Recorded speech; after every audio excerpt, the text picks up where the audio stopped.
Welcome to Voices, a podcast from the Institute for Human Rights and Business. Here, we're seeking to elevate the range of perspectives on the role of business in the world and in people's everyday lives. Hello, everybody. My name is Salil Tripathi, and I work with the Institute for Human Rights and Business. We are here today to remember 9 Ogoni names: Ken Saro Wiwa, Barinem Kyobel, Saturday Dobi, Ol Labura, Nodu Eavo, Felix Noate, Daniel Gaboku, John Kapunen, and Baribor Bera. These 9 individuals were wrongly accused of being involved in the deaths of 4 Ogoni chiefs and jailed in Nigeria, in the Niger Delta, in the early 1990s. The trial against them was considered a sham by major international human rights organizations. The Ogoni people were struggling against and campaigning against the exploitation of oil from their land by oil companies, many of them, but primarily Shell. And they were found guilty on these charges by a Nigerian court. Death sentence was pronounced on them. The US president at that time was Bill Clinton. The British Prime Minister was John Major. They all interceded, tried to get the verdict overturned. They failed. And on 10th of November 1995, the executions were carried out. It led to Nigeria being removed from the Commonwealth for a while. It led to transformative changes in politics later in Nigeria. Most importantly, it changed the way we look at business and human rights. During the trial, these were the words that Ken had said: "I and my colleagues are not the only ones on trial. The company has ducked this trial, but its day will surely come. The ecological war that the company has waged in the Delta will be called into question, and the crimes will be duly punished." Strong words. Ken was a writer. He was also, as Nimmo Basi told us earlier, a businessman, a thinker, a leader, and a human rights defender. Today, I have panelists with me to speak about his legacy, but from the perspective of what happened in Nigeria, the view from the ground. We have Noo Saro-Wiwa, Ken's daughter, a distinguished writer who lives in London, joins us from London to tell us about the impact. We have Ledum Mitee, distinguished human rights lawyer who knew Ken. He had been in prison with Ken in jail, and he played a major role in keeping the Ken legacy alive and fighting for the Ogoni people. And we have Austin Onuoha, who has worked tirelessly on corporate social responsibility in Africa. And my first trip to Niger Delta was in 2003, and I've been there 2 or 3 times since. And Ledum and Austin taught me about what questions to ask, what to listen, what to hear, and what to learn from what was going on there. Thank you very much for joining us. Noo, you're joining us from London. Tell us about your father as a person, as a leader, as the impact that he has had. My father was an extraordinary person. He started off with such humble beginnings, but he was never intimidated. He went to the best school in southern Nigeria, and from there he went on to Ibadan University. As an Ogoni man, he was an ethnic minority, a tiny ethnic minority that was often looked down upon in the Niger Delta. So he had a sort of uphill struggle within Nigeria. And the fact that he was able to put Ogoni on the map is quite incredible. When I was a child and you told people that you were from the Ogoni ethnic group, they didn't know who we were. I'm talking about other Nigerians. So, my father, he was a very ambitious man. He was a huge lover of arts, culture, science, and he really wanted the rest of Ogoni to rise up with him. So, he was, in his younger days, he was a commissioner for education, and he worked hard to get my Ogoni people into education, because he ultimately wanted us to take control of our own destiny, and he knew that education was the way to do that. And so he not only did he pay for his siblings and his his children's education, but he paid for the education of, you know, a lot of other people within Ogoni. So, you know, he was big on, you know, sacrifice, lifting up other people, and he was fearless. He knew the risks in taking on a multinational as big as Shell and a military dictatorship as ruthless as Sani Abacha's, but he wasn't cowed by the challenge. You know, he rose up to it, and you know, he's energized the Niger Delta now, and given people a sense of you know, injustice, which perhaps wasn't there before. You know, a lot of people accepted the oil spills and the environmental degradation and never really believed that they could do anything about it. But my father gave them that courage and, you know, helped them understand that they were being taken advantage of. And, you know, that's been a huge legacy for him. No longer can oil companies take advantage of us to quite the extent that they did in the past. People have had to listen when Ogoni speak. And that's a huge, huge legacy that my father left. Right. Ledum, I wanted to ask you about, because you knew him so well, tell us about the trial itself and the outcome. And, you know, we are talking about 25 years since, and there are lots of people who are captivated by the Nigerian story, but had no knowledge of the struggle itself. They were not even born, some of them, when the whole struggle took place. So if you can briefly recount us the story itself and the impact. Well, as I grew up first from a community where oil was in abundance. My village sits on about 70% of Ogoni's oil reserves. So I grew up as a child to start seeing what oil exploitation and its devastating effects were. I can say that as a child, we were made to drink crude oil because they told us it was medicinal. So when the struggle started, I joined because I knew it firsthand, what it was. And eventually we were all hoarded up and put into prison in such circumstances that was quite dehumanizing. I can tell you that the first time we were kept in that detention, you only had a space to stand or to squat.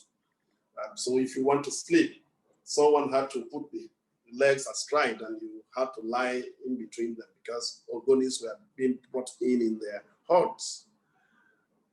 During the trial, what happened is that we were put down there, and it was almost like 9 months after that they now thought of the charges that they were trying to now bring against us and shopping for witnesses that they were going to parade against us. What the Nigerian government did then, or the Nigerian regime, I rather prefer to call them that, was to take the whole trial away from the normal trial and now set up a military tribunal exclusively with its own rules that deviated from the norm and from the legal rules, and now decided that this is where we are going to be tried, where the whole burden was put on us, the accused persons, to show why we were not there. And the whole story, or the concept of the prosecution, as it were, was just to say that because certain things happened in Ogoni and we were the leaders of Mosul, then we were now vicariously liable for the events that took place that led to the death, sadly, of the four prominent Ogoni chiefs. Incidentally, the pains of it is that you pitched Ken there as being accused of murdering his in-laws, because like the Oragis, the Orage is married to the elder sister of Ken's wife. And then the late Chief Kobani is my maternal uncle. So you pitched that I was involved in maybe murdering my maternal uncle. And that's how the whole sham of a trial went. And all through, it went in such manner that you knew that there was a predetermined result that was going to come out. What was there? I mean, Ken didn't lose sight of this beat one all through. And in fact, I recall, because one of the things that people do not know about him is the man's large arsenal of humor. I remember on one occasion where he sat down there and the tribunal chairman was like, "Will you stand up?" So he didn't hear. He sat down for a while, and then the man said, the chairman said, "Are you sick? Didn't you hear me?" And he retorted that he was actually sick, that what he was seeing, he couldn't see the judges there. What he saw were some kangaroos jumping on each other. And so that was the sort of trial we were being subjected to. Suborned witnesses were brought who later confessed that they were bribed to tell the stories that they were telling against us. And sitting down now, looking back 25 years, I am pained about the loss which the Ogonis suffered, not only in terms of the Ogoni Nine, but also in terms of the Ogoni Four and several others that were killed in such circumstances. I feel pained because how do you, the other day, just this year, I'm sitting down in my office, and one of those suborned witnesses whose testimony were relied on to convict all these people walked up to my office and said he came to apologize to me for what role he played. And I said, "You don't need to apologize to me because at least I'm alive. You need to the families of those whose your false testimony helped people who wanted to kill them to kill."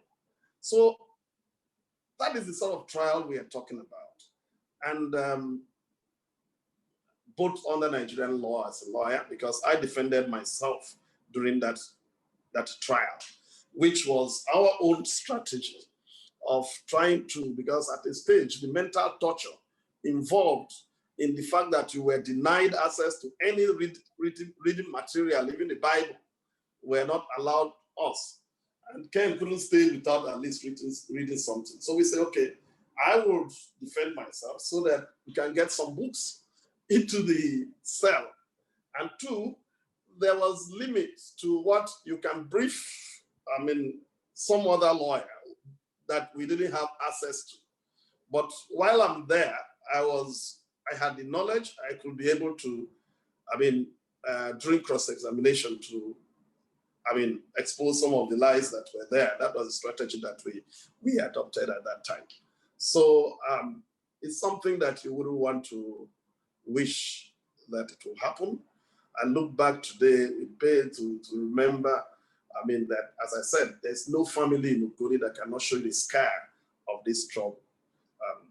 Anytime it comes to this time of the year, I'm a little bit nervous because I say this is when I should be dead. I could have been dead. My daughter was born while I was in that detention. So I couldn't have seen, if I died, I couldn't have seen my daughter. So these are all reminders of what the Ogonis have passed through. And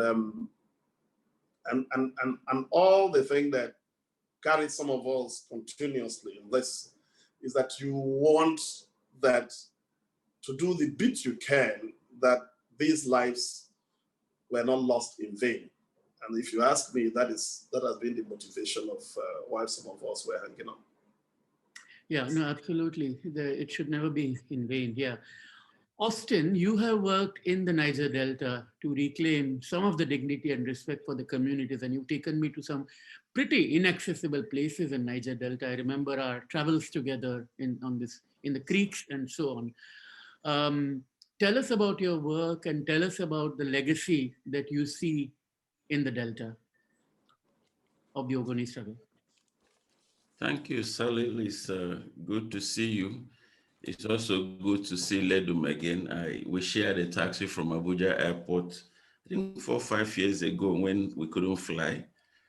And during that trip, I told him that we're still waiting for his book because the experience he had ought to be written down. And Ledum promised me he was going to do something about it. I've not heard anything. So I'm still waiting to... We are all waiting, Ledum. So, I'm right on it. Is that history keeps on going, and you are looking at where to draw the line. Yeah. Good. You know, I've been teaching at the West African Peace Building Institute in Accra, Ghana. I teach nonviolence and peace education. I also teach natural resources management, natural resources governance and conflict management. And one of the frameworks I've used is to try and structure these two courses around the Ogoni struggle.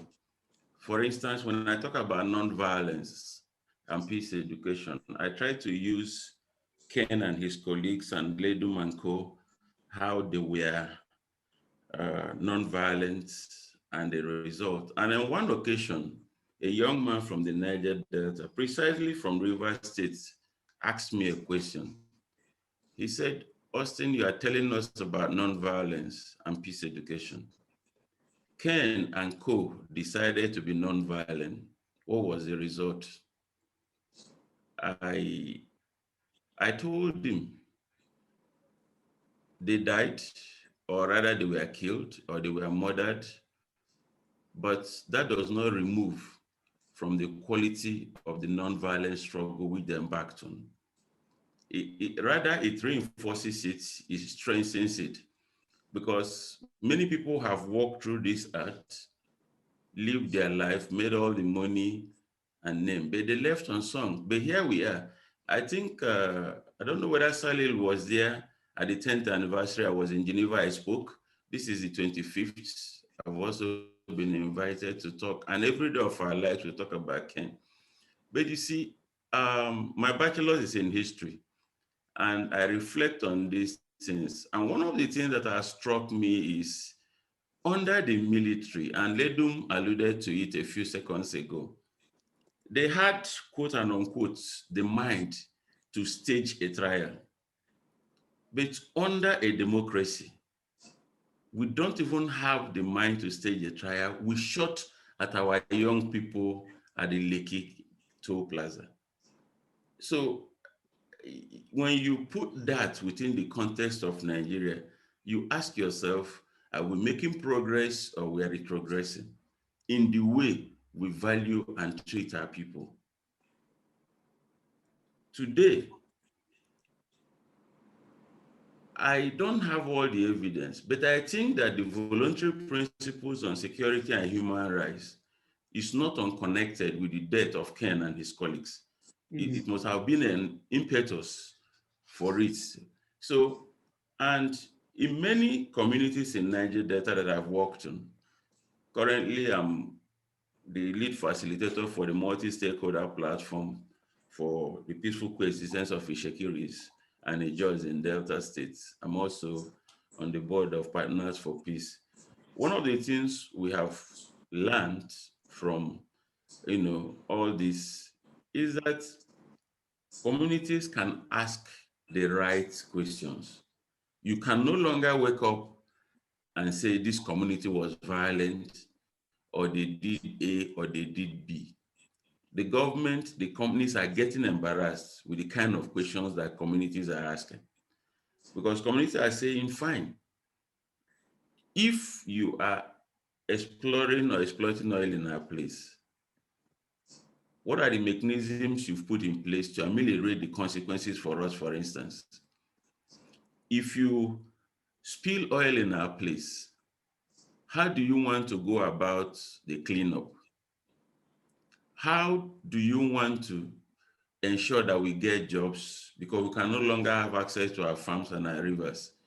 So those questions are being asked. And unfortunately, 25 years down the line, we are not providing the kind of answers that the communities need.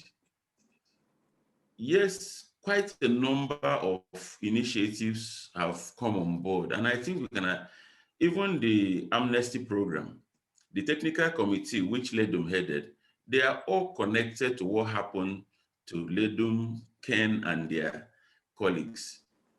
And the issue is gradually we are inching towards what they call the end of oil. Let's put it that way. Now, what is the program that the government is putting in place to address the consequences of oil when it's no longer there? Because government remains the primary provider of development. And if that is the situation, they owe everybody, whether oil producing or non-oil producing, a responsibility to develop those environments. Are we seeing anything in that line? That's one aspect, and we need to. And it's unfortunate, and I don't know whether this is the right place to say it. Oil has become Nigeria, and Nigeria has become oil. I mean, it's surprising that the current president has remained the minister for petroleum. For the first 4 years of his administration, and for the next 4 years, he's going to remain the minister. And the question we ask is why? Is it because of the strategic importance of oil, or because he wants to use oil revenue to develop the areas that suffer more the consequences, or just because oil has become the cash cow for the Nigerian state?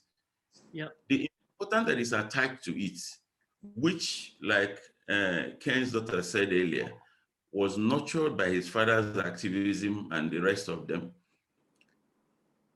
Is it because of that oil has become so strategically important? Or is it just because that's where the money is and everybody wants to have a go at it? And I think as Nigeria progresses, that's one question we must keep asking ourselves.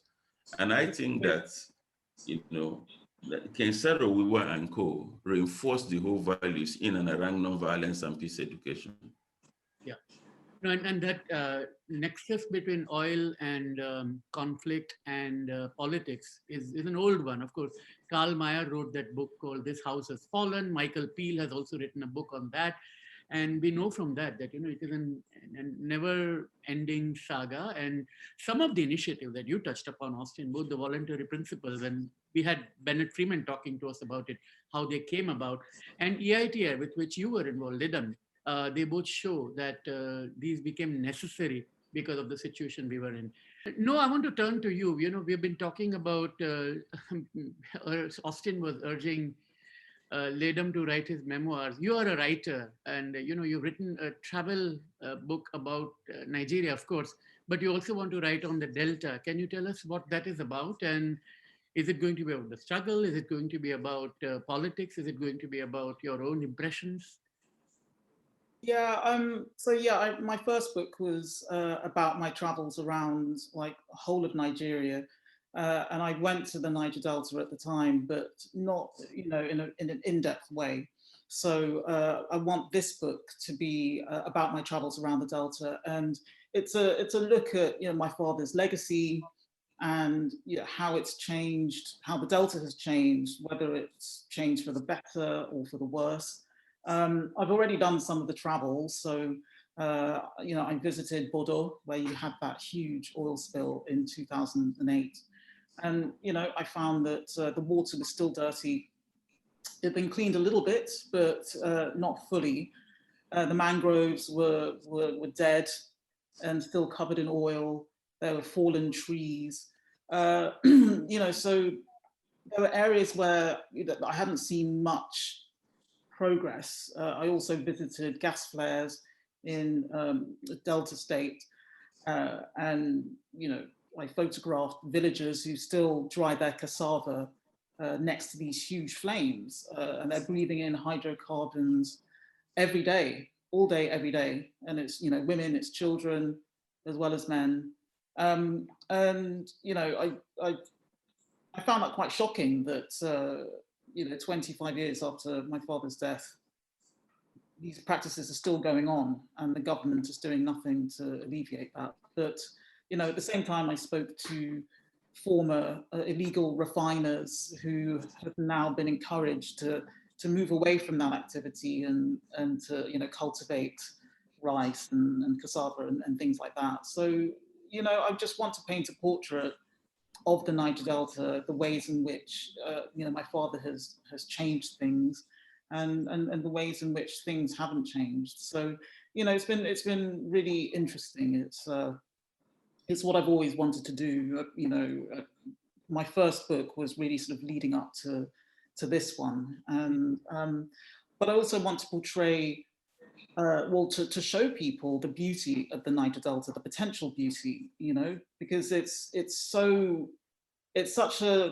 it could be such a wonderful place. You know, you've got rivers, you've got huge forests, you know, full of animals, and these, you know, a lot of the animals that have disappeared, you know, they can come back. We've seen in India where people have cleared beaches of all the rubbish that was choking the ecosystem on those beaches, and they found that turtles that had disappeared for 20 years started coming back, you know. And so I feel that the same thing can happen in the Niger Delta. And you know, I spoke to young people, for example, at the tech hub that my late brother Ken Jr. set up as part of the Ken Saro Wiwa Foundation. You know, the foundation now helps these young startups, these IT startups, and I spoke to guys who are really interested in dealing with the plastic waste that you get everywhere in the Niger Delta. And, you know, they have all sorts of ideas, and, you know, they're young, they're ambitious. Google and Facebook are getting on board and helping them, you know, with sort of tech stuff. And, you know, so when I spoke to them, I feel real hope for the Niger Delta. And so, you know, for me, it was my book is about that. It's showing how things could potentially, you know, improve, and you know, to get people to look at the Niger Delta not just as a place of conflict, but as a place of potential natural beauty. You know, we've still got, you know, gorgeous like exotic birds, and I went on boat trips on the river, and you know, if people could understand that we could derive such wealth from that, you know, we could one day eventually have tourism and all sorts, which would provide a much better, a cleaner living for people, and can, you know, it can provide much more money than oil. There's this perception, I think, particularly amongst the older generation, you know, like President Buhari, that oil is this great cash cow, and that, you know, nothing else can make more money from oil. But, you know, you look at countries like Italy and France, you know, they don't have major oil industries. They make huge amounts of money from tourism. I'm not suggesting that the Niger Delta can do the same, but we, you know, I think our leaders need to, you know, get away from this idea that it's only things like oil that can make money. You know, there are so many ways in which we can diversify the economy. And so yeah, my book is, you know, it's essentially a travel log, but it's, you know, I just want to show people the Delta in all its facets, and, you know, to give people a sense of hope and, you know, different ideas about how we can move forward. You made two very interesting points, because that's one is, of course, the whole idea about diversifying the economy, because that's something people have spoken about for a long time. I mean, I've made only a few trips there, but one of the things that many Nigerians tell us is that our land is so fertile that you toss seeds and, you know, fruit sprouts and crop sprout and all that. And this erosion and this decline of agriculture and other activities is partly because of the easy money that oil provides. So moving away from that is, of course, you. And the other very important takeaway from what you said is the hope that the young seem to be providing. Ledum, do you feel when you talk to the young people in the Delta now, do you feel this spring of hope, this optimism? Is there a room for that, or are you cautious? Well, just like Austin was saying, my encounter with young people has been just exactly as Austin explained, because, you know, he mentioned about the technical committee in the Niger Delta that I headed when the crisis in the Niger Delta was at its height, at this apex. The government then had set up a committee to come out with a roadmap for how to bring about sustainable peace and the resolution of the issues in the Niger Delta. And I chaired that committee. That took me to the creeks, met with the militants, and one after the other kept saying that, look, you and your colleagues went on the nonviolent campaign and you were killed. So we are not going to wait to be killed. So they will defend themselves with the arsenal that they have. And what that has brought about is that there's increasingly among the young people far more anger and impatience with the pace of things. I think Austin also mentioned the fact, and it's a very sad commentary of what is happening today, that people like me can now even tell you that even the civilian government is a little bit, I mean, can compare very favorably, if not more than even even worse than the Abacha regime. Because now people are being killed, they are not even given any pretext of some trial. People are being, impunity is even higher now than what has happened. And you now have a generation of angry young men and women who feel that they have to take, their futures into their hands. And if you see the latest protests of NSAS and all that, and people keep saying that they don't have leadership, but I see them with a leadership. They are led by anger against injustice. And when you have this critical mass of young people who believe that the system is not caring for them and they have to do things for themselves, that's some concern. But it can also offer an opportunity if government were to think, rationally, because you can use that critical mass of young people in some progressive mode, engage them and see how you can use them as tools for progressive change in society. But unfortunately, what we are getting from government reports of how you are now going after those you consider the leaders of that peaceful movement, to incarcerate some of them, to block their accounts, their bank accounts, and all those sort of things, is fueling some anger that if you suppress it so much, it can only lead to some implosion.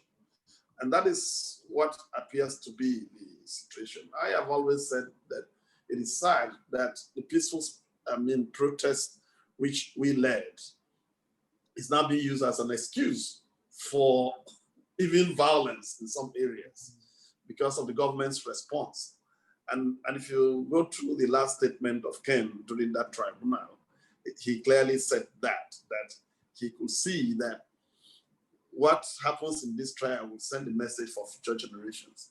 If the government chose the peaceful steps which we took, then it will lead to peace. But if they prefer violence, it will lead to that. And almost everything that he has said had been proved right, because you are now seeing an increasing rate of violence.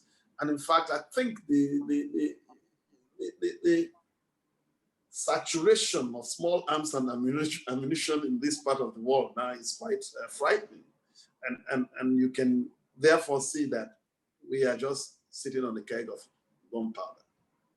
Yeah, no, and the small arms proliferation is a big problem in West Africa. And all of us probably know Alex Pines, who was with Human Rights Watch, and then of course now is with Chatham House Africa program. He had done a lot of work, and he was even a part of an UN experts panel looking at that. So that's genuinely an issue. One of the, talking about the anger reminds me that when I was in the Delta, one of the lyrics that I kept being told again and again by people was "Hungry man is an angry man," Bob Marley and all of that. So that very much has been a kind of a leitmotif. So Austin, trying to make sense out of this picture, I wanted to come to you and ask you that you still stress the message of nonviolence and peace building and conflict resolution. What gives you the optimism?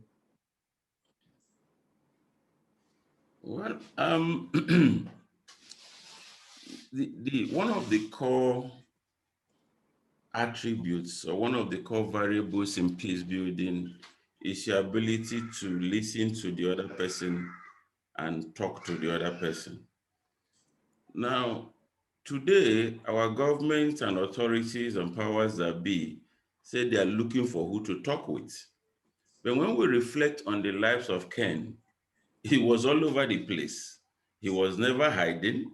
He had his pipe with him. He was at the airport. They knew his home, both in Port Harcourt and in his village. And nobody was willing to talk to him. And now you say you are looking for people to talk to. Ken made himself available. Ledum is there, a lawyer. They were young people when this happened 25 years ago. Nobody spoke to them.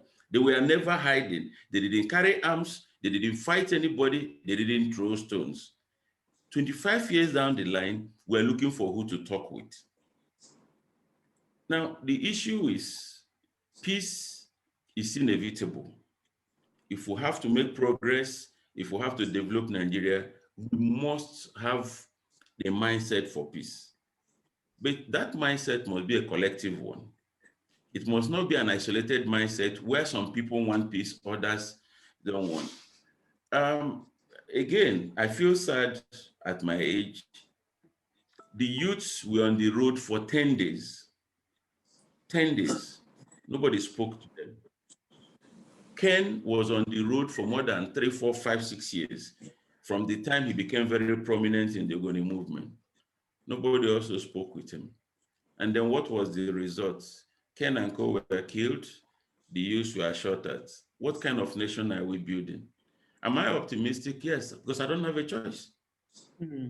I have never subscribed to violence, and I will never do that. I will never ask anybody around me to subscribe to violence. That is why I specifically teach nonviolence and peace education. And that is why I've been an advocate that, look, I just came in. I told you I came in last night from Niger Delta. I was working with a community somewhere in Imo State. There are 2 indigenous oil companies. And for close to 5 years, they refused to sign an MOU with these communities. Now, the community has court members all over the place. There's proliferation of arms. But we've been there saying, no, that's not the way. We've been struggling to get the oil company, an indigenous one for that matter, to come sit on the table with the community, because I believe in peace building. Even if I drop there today, we'll continue that dialogue. We'll continue to persuade them to say that is the only way out. Yes, Ken died for it. We may think that, well, it's not worth it anymore, but it's a stain on our conscience, on our morality, that this man died. And I used to tell people every time, you see him at the airport, he granted interviews, he did things. He didn't hide. And I tell the young people today that are in the struggle, can you learn something from the quality of leadership? The way he organized the Ogoni movement. What are the things you can learn? Like the daughter said, and I knew it, the man never stopped reading. His weapon was education and the written word. He didn't distribute money to anybody. He didn't share money. Today, people want to share money. Of course, they didn't have money to share, and they never shared money. So those are some of the things, when you look at it, you're optimistic that somehow, at some point, peace building will work and Nigeria will be better off for it. Yeah, absolutely. What do you think the international community should do? I mean, of course, familiarize with the issues and so on. But what is the responsibility at an individual and collective level that you see outside Nigeria? You see, unfortunately, Salil, I started doing some more in-depth studies in international relations. Yeah. And I'm doing an academic article on green theory of international relations. Yeah. You know, one of the complexities of green theory of international relations is that something like pollution does not have boundary. Mm-hmm. When you pollute the environment, it doesn't have boundary, you can't circumscribe it. Now, in the international community, what has happened is that Nigeria has been seen like a carcass on the roadside where everybody can go take his or her pick. There has not been a consolidated interest in making Nigeria what it ought to be. For one reason or the other, people are interested in the wealth of Nigeria, in its strategic importance, but calling Nigerian powers that be to order in and around these kind of issues, people have been very reluctant, and even including the UK itself that's colonized Nigeria. I mean, we've seen the runoff, the election going on in the US. Under President Trump, there was literally no African policy, not to talk of a Nigerian policy. Okay, so the engagement was not even there, and the President Trump wasn't interested. If you look, we were attending the ECOWAS early warning meeting sometime in 2008, and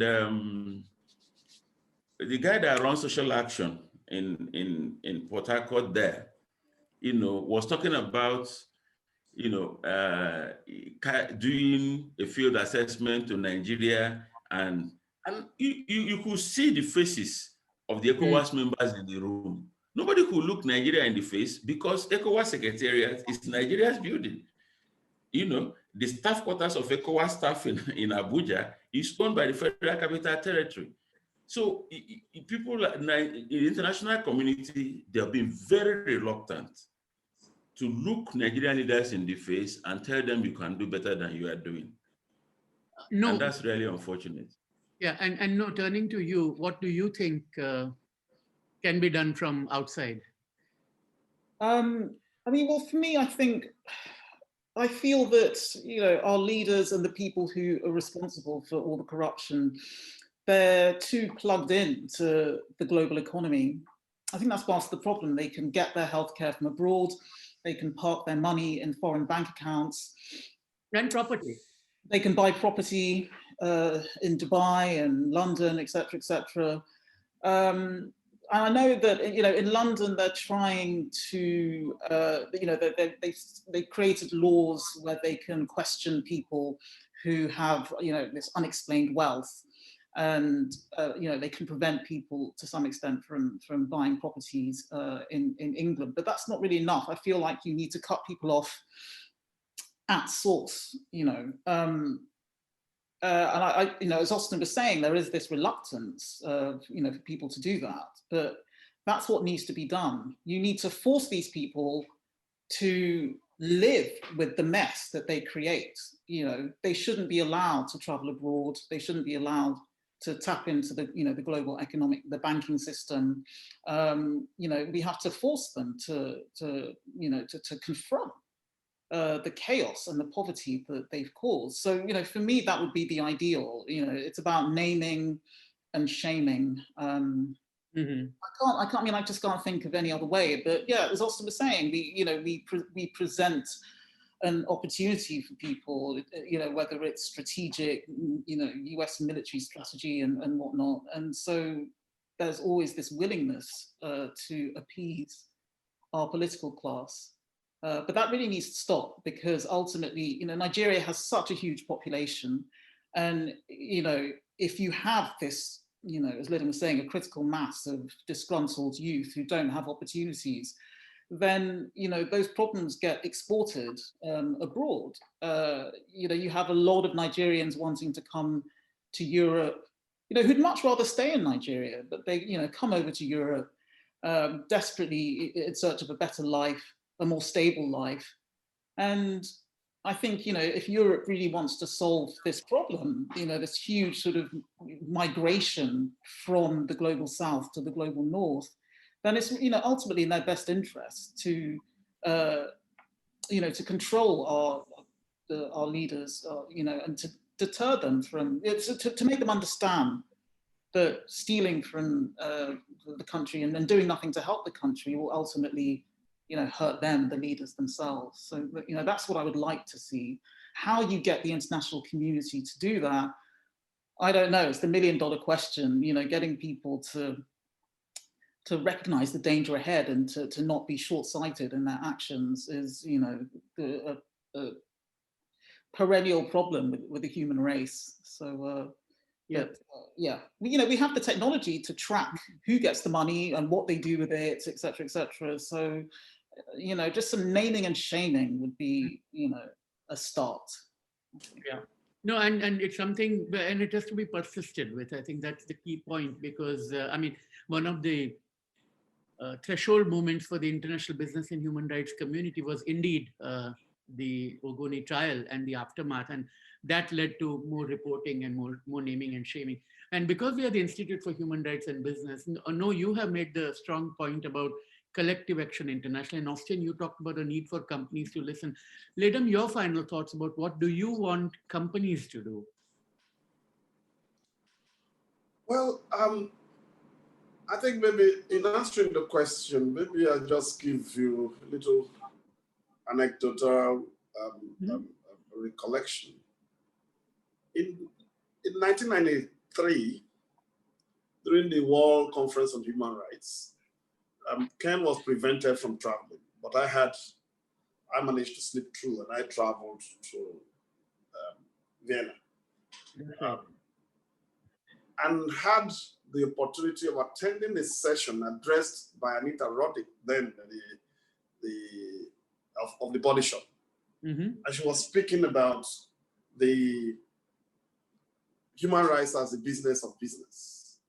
Now, I was taken aback and I said, look, we are here fighting against business that is trampling on human rights, environmental rights, and even everything, even the right to life. And now you are telling us about how business could behave well and in fact promote human rights. That it was something that we could not relate with. And that was what led to our further meeting. And that's how the Body Shop became involved in the Ogoni case. Why am I referring to that story? At least the Body Shop came out and through their own actions and activities showed that we are business, we could do it better. So you can and should now do better. So you set a model which you thought others should also emulate. So it was not just some human rights groups that were just articulating these issues. You now had business talking to business, that we are also in business of making money, but at least we can do it ethically. We can do it in a better manner. And I think I had expected that over the years, even Shell would be able to now say, look, I think we should evolve, taking the Body Shop's sort of example. But unfortunately, it appears that they saw the thing more as of a public relations thing, that once the story was no longer on the front pages of Western press, then it means it did not exist. And I think that is where they got it all wrong, because it will morph into some other issues from what we have seen now. And I think that what business needs to do is to take this example of trying to show a model that we can also make money, make profits, but at the same time, make sure that we put the people first, the lives of the people first, their environment first. And that is what I think business ought to do. And they can do that quite easily, because they have several people you can partner with, not necessarily using groups as image laundering, which is what most businesses try to do. But in real terms, to try to say that, well, we are doing business, but at the same time, we want to do it in a manner that is sustainable for the environment. We can do it in a manner that people, not just profits, should be the determining factor in whatever we're doing. No, absolutely. These are very important words to bear in mind. And you're absolutely right about it being a kind of catalyzing moment, because it was that experience that prompted some internal changes within Shell. And, you know, we talked about Sir Geoffrey Chandler at one point in our earlier conversation. And Amnesty International, both at the UK and at the Dutch section, started a dialogue which led to what were called the human rights principles for companies. And that inevitably led to a flowering of a movement which ultimately led to the UN guiding principles. And it was Human Rights Watch which wrote the Price of Oil report, which focused global attention on what oil and conflict and human rights can do. So these were the building blocks, the foundation stones of the modern business and human rights movement. I do have two But let me just say one word, because when this whole issue of dialogue that led to the principles that the Oil Commission and others were adopting, one point I kept making is that the Ogonis were not complaining about the principles that Shell has. Mm-hmm. We are complaining about their practices. Practices, absolutely. And you see, because they are able, because of their multinational configuration, they know how to put the language in each environment that people can live with and appreciate. If they went to, say, the UK or the US or anywhere and said, we now have principles, because it's a society that when you have principles, people expect that you are going to abide by those principles. But when you come here and talk to us about principles, we do not hear you, because people are interested in what happens on the ground, not those principles that are in their books. So there is this gulf of how people perceive what they are doing, which they are playing to the purposes of trying to divide support for maybe communities in situations like ours. And the point is that it is not necessarily those principles in their books that they are applying here. What they are applying, I mean, they might have beautiful things written, but their practices here are woeful. And that is one critical point that, I mean, we think that needs to be made, because I've never complained about Shell's principles any day. I complain about their practices. That's what my people see. That's what affects our lives adversely. No, do you trust companies? Do you trust their principles and their remarks? No, what do you think? No, I mean, you know, even in a country like the UK, where you know, governance is stronger and there's more accountability, you see the lengths that that companies go to shaft customers and whatnot. You know, given a chance, business will get away with anything. You know, I mean, my mobile phone company went through a stage of just taking £200 out of people's account, and you know, and it was just theft. You know, but we have bodies that we can complain to, and people got their money back.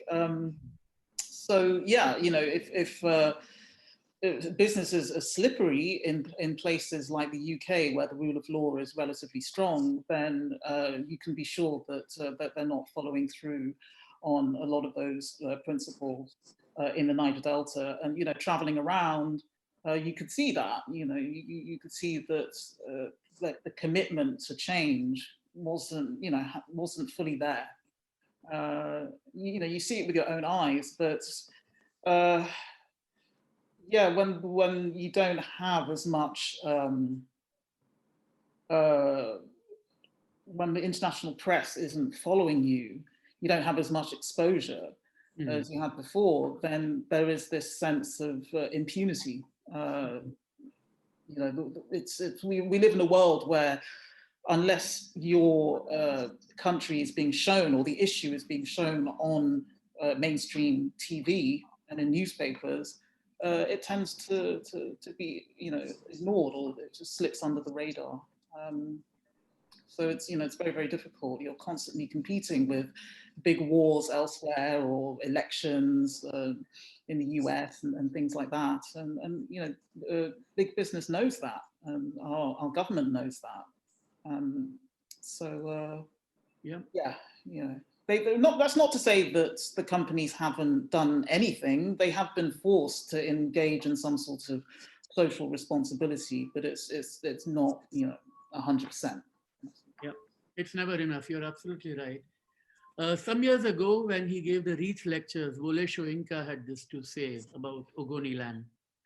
Ogoniland, alas, only has a model space for the actualization of long-term dreamt totalitarian onslaught on the more liberated, more politically sophisticated sections of the Nigerian polity, which have dared to expose and confront the power obsession of the minuscule but obdurate military civilian hegemony. This has led obviously to Nigeria suffering in the kind of corruption and the transfer of wealth that Noo was talking about. Here's a poem of Ken. Nigeria, you like to borrow. You borrow money, cloth you dey borrow. You borrow motor, you borrow aeroplane. You borrow chop, you borrow drink. So you borrow another man language. Begin confuse am with your confusion. Anything you borrow, you go confuse am to nonsense. Idiot debtor, wherein you go? When do owners go? Come to take them things. Not exactly a very rosy scenario, but the optimistic signs are there. I mean, Ledum is there, still fighting the good fight, keeping an eye and trying to keep and ensuring that those with power are held to account. Austin hasn't given up hope. He is injecting the message of peace and non-violence among the young and making sure that they do not feel that they have to take weapons in their hands. And Noo is writing a new book, and in which she's going to talk, and she's been talking about the young people, the diversification of the economy. And those are the building blocks on which we have to hope for and anticipate a new Nigeria that is at peace, where again, as we said earlier, when Nimo was talking to us, we concluded that the GDP is not measured by dollars and cents, but the laughter on the faces of the children. Ledum Mitee, Noo Saro-Wiwa, Austin Onuoha, thank you very much, and all the best to you and your work. Thank you.